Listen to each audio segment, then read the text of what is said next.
आऊज़ुबिल्लाहि मिनश्शैतानिर्रजीम बिस्मिल्लाहिर्रहमानिर्रहीम। दोस्तों, मैं शहजादा राई जुडो सिटी के अंदर हलाल अहमर WFP की जानिब से जुडो सिटी के अंदर हमारे सुपरवाइज़र राशिद भाई, और अभी ये वीडियो भरने का मकसद हम आपको हमारी टीम के मेंबर दिखाएंगे कि जिनका मकसद सिर्फ़ एक ही है, इंसानियत की खिदमत और सिर्फ़ बेहतरीन इबादत। इसमें ना कोई ज़ात है, ना कोई मज़हब का मसला है, ना कोई सियासी, सिर्फ़ खिदमत और ख़िदमत। अभी मैं अपने दोस्तों का तारुफ़ ये लम्हा कराएंगे। अल्हम्दुलिल्लाह हमें 4 दिन हो गए हैं इस मुहिम के अंदर। मच्छरदानी मुहिम मलेरिया के हवाले से गरीबों में तकसीम की, हज़ारों की तादाद में नहीं लाखों की तादाद में तकसीम की है।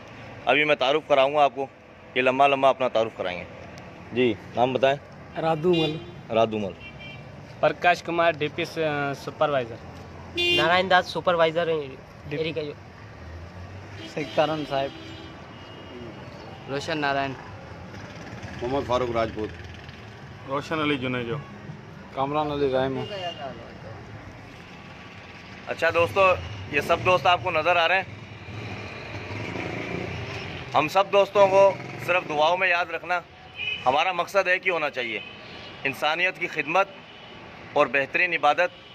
इसके अंदर मैंने एक नाम नहीं लिया, ज़हीर भाई हमारे बहुत अच्छे भाई हैं, हमारे दोस्त हैं, उनका नाम मिस हो गया मेरे से। उनकी तरफ से भी देखने वालों को सबको सलाम, और हमें दुआओं में याद। इंसानियत की खिदमत, बेहतरीन इबादत। अस्सलामु अलैकुम।